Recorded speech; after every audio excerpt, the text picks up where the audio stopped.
कई बार अनजाने में, बहुत बार स्वार्थवश कुछ इंसान ऐसे कर्म कर देते हैं जिसका पछतावा उन्हें जीवन भर रहता है। लालच, स्वार्थ से भरे हुए कर्म हो सकता है कि आपको थोड़ी देर के लिए फायदा पहुंचाए, लाभ पहुंचाए, आनंद प्रदान करे, लेकिन ऐसे कर्म करने के बाद आपका मन बोझिल होने लगता है। दूसरों को सताकर, दूसरों को दुखी करके उनसे लाभ हासिल करना आपके जीवन को सुखी नहीं बना सकता। सुखी रहने के लिए यह जरूरी है कि हम दूसरों को भी सुख पहुंचाएं, क्योंकि जिस प्रकार के कर्म हम करते हैं वही कर्म लौट कर वापस हमारी जिंदगी में आते हैं। सभी शिष्य अपने गुरु के इस उपदेश को बड़े ध्यान पूर्वक सुन रहे थे। एक शिष्य ने उपदेश सुनने के बाद अपने गुरु से सवाल किया कि गुरुदेव, हमारे आश्रम में बहुत सारे मच्छर हैं। जब हम रात में सोने की कोशिश करते हैं तो यही मच्छर हमें परेशान करते रहते हैं, तो मजबूरीवश इन मच्छरों को हमें मारना ही पड़ता है। उसी प्रकार किसान अपनी फसल की देखभाल करने के लिए एक किसान को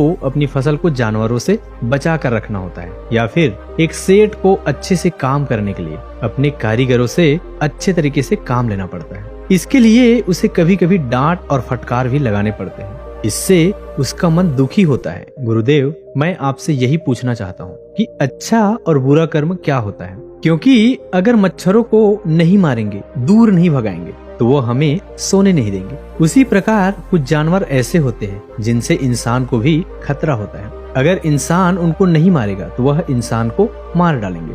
गुरु ने मुस्कुराते हुए एक पेड़ की तरफ इशारा किया जिसमें बहुत सारे कांटे लगे हुए थे। गुरु ने सभी शिष्यों को समझाते हुए कहना शुरू किया कि इस पेड़ को ध्यान से देखो, तुम्हें क्या दिखाई दे रहा है। एक शिष्य ने कहा कि गुरुदेव, पेड़ बहुत बड़ा है।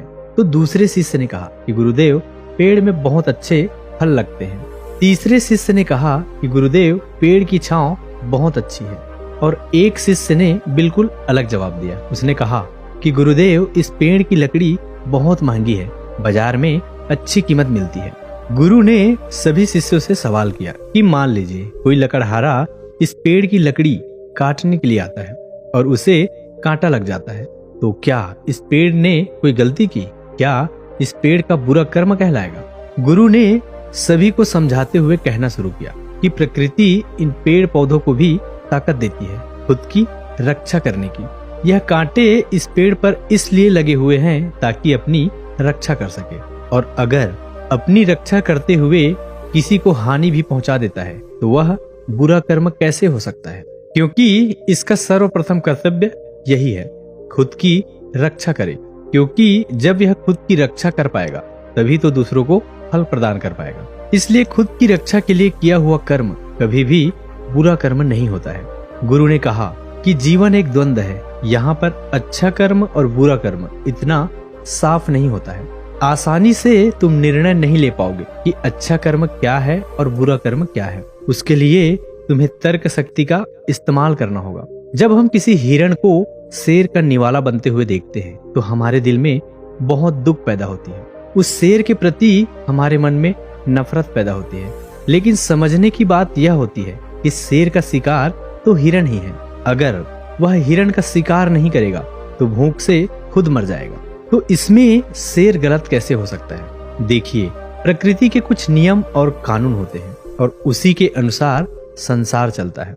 अहिंसा परमो धर्म, यह बात, यह कथन शास्त्रों में भी लिखा हुआ है और हम सबने सुना होगा कि अहिंसा सबसे बड़ा धर्म होता है, लेकिन सिर्फ तब तक जब तक आपकी सुरक्षा की बात नहीं आती है। जहाँ पर आपकी सुरक्षा को खतरा होता है वहाँ पर इंसान को अहिंसा त्यागनी ही पड़ती है।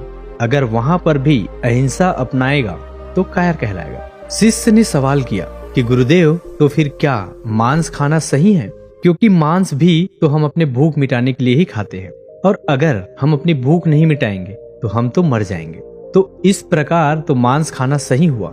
गुरु ने कहा कि शेर के लिए मांस खाना सही है क्योंकि उसके पास कोई दूसरा विकल्प नहीं है, लेकिन हमारे पास विकल्प होते हैं। हम सिर्फ अपने स्वाद के लिए मांस खाते हैं, और सिर्फ अपने स्वाद के लिए किसी निसहाय जीव की हत्या कर देना कहाँ से उचित हो सकता है? तुम्हारा मांस खाना सही हो सकता था अगर तुम्हारे पास कोई दूसरा विकल्प नहीं होता, लेकिन अभी तुम्हारे पास और भी विकल्प मौजूद है। गुरु ने सभी शिष्यों को समझाने के लिए एक कहानी सुनाना शुरू की। गुरु ने कहा कि किसी गांव में एक चोर रहता था। चोरी करना ही उसका पेशा था। गांव में किसी को नहीं पता था कि वह एक चोर है।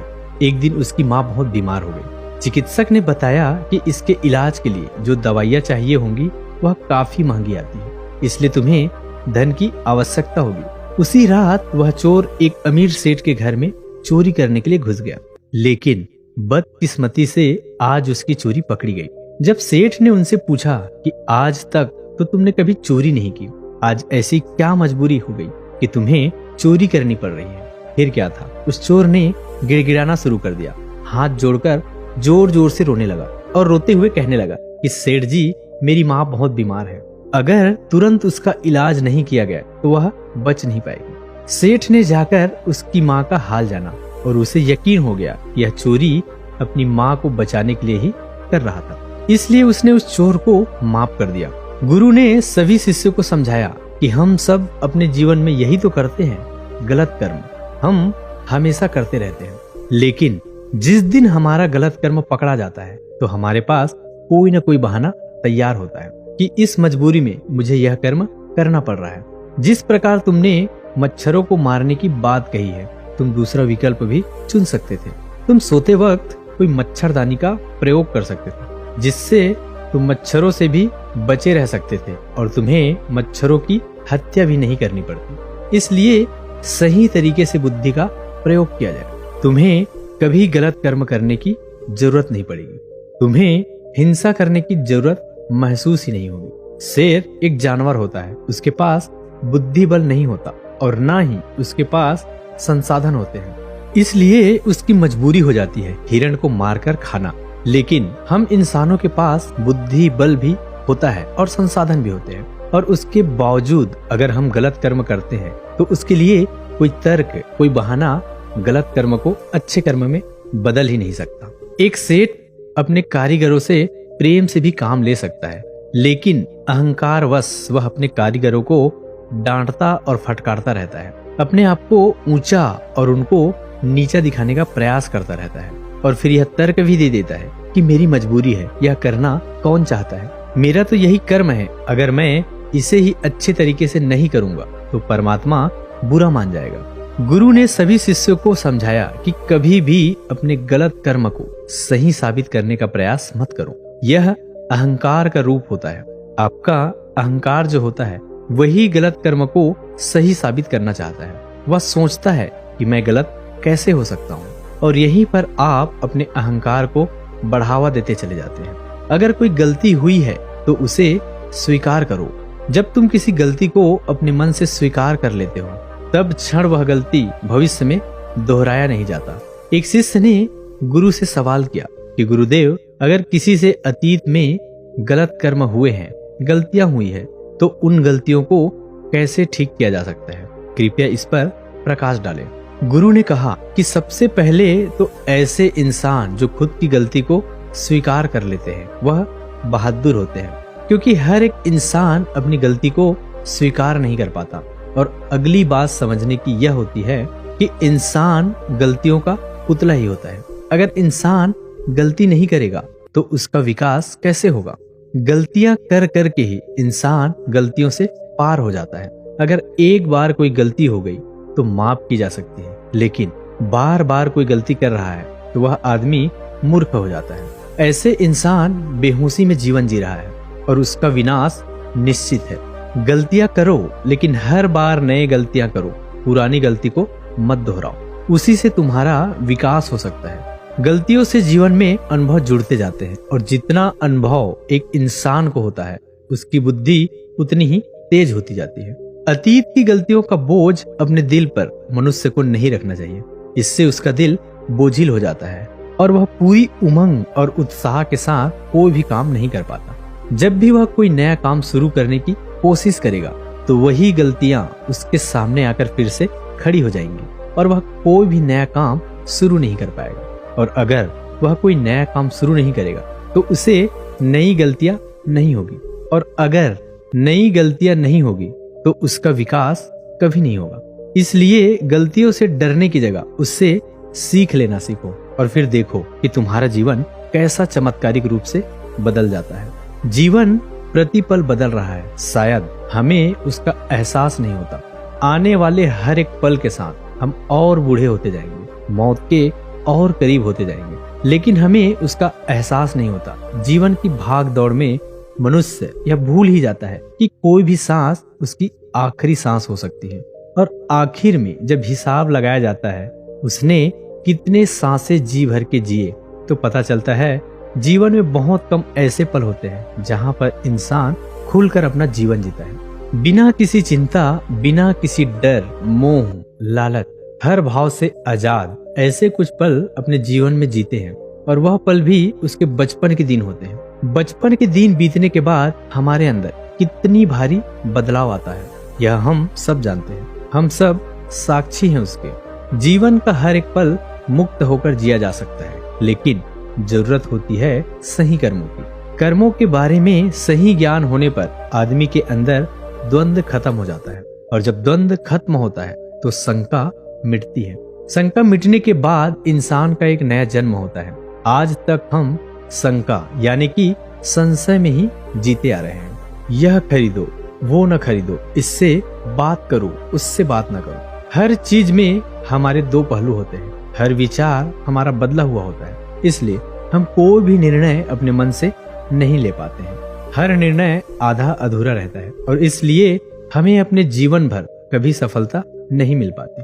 लेकिन एक बार आपको समझ में आ जाए कि क्या सही है क्या गलत है, तो आपके मन में से सारा संशय दूर हो जाएगा, और वह संशय दूर होने के बाद सफल होने से कोई नहीं रोक सकता। अपने विवेक का इस्तेमाल करना सीखिए, बुद्धि का उच्चतम प्रयोग करें, तभी आपको पता चलेगा कि क्या सही है क्या गलत है। सही और गलत का निर्णय लेना इतना आसान नहीं होता, क्योंकि दुनिया इतना साफ साफ नहीं होता। हमें चुनाव करना पड़ता है, हमें अपनी बुद्धि का प्रयोग करना पड़ता है, विवेक का इस्तेमाल करना पड़ता है, तब जाकर हम यह निश्चय कर पाते हैं कि क्या सही है क्या गलत है।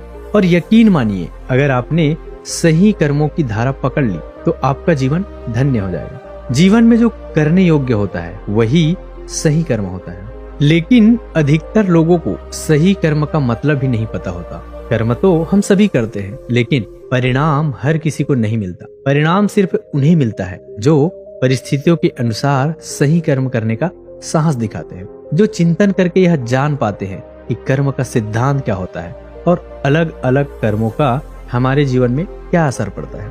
जब इंसान भली भांति अपने दृष्टि से यह सब देख लेता है, तब उसका कर्मों के बारे में सारा संशय दूर होने लगता है, और सब धीरे धीरे अनुभव के साथ उसे पता चलता जाता है जो कर्म वह कर रहा है वह किस श्रेणी में आते हैं। क्योंकि 3 श्रेणियां होती है, उत्तम श्रेणी, मध्यम श्रेणी और न्यूनतम श्रेणी। जो मनुष्य बिना किसी लालच या द्वेष के कोई निर्णय करता है, कर्म करता है, तो ऐसा कर्म हमेशा उच्चतम श्रेणी में आता है। और जो इंसान दूसरों को दुखी करने के लिए अपने लालच, अपने द्वेष में अभिभूत होकर कर्म करता है, वह न्यूनतम श्रेणी में आता है। अब आपको खुद आकलन करना है कि आप जो भी कर्म करते हैं वह कौन सी श्रेणी में आते हैं, और अगर वह श्रेणी न्यूनतम है तो उच्चतम लाने का प्रयास कीजिए, तभी आपका जीवन बदलेगा। वरना तो जीवन भर आपका कर्म आपको प्रभावित करता रहेगा, आपको दुखी करते रहेंगे। अपनी बात को खत्म करते हुए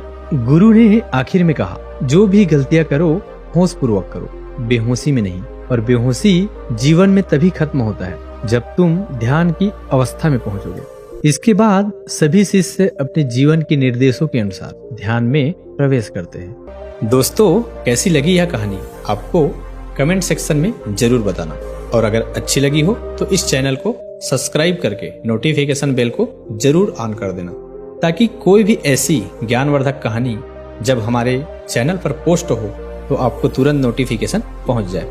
तो मिलते हैं किसी अगली कहानी में, तब तक के लिए अपना ख्याल रखिएगा। जय हिंद, जय भारत।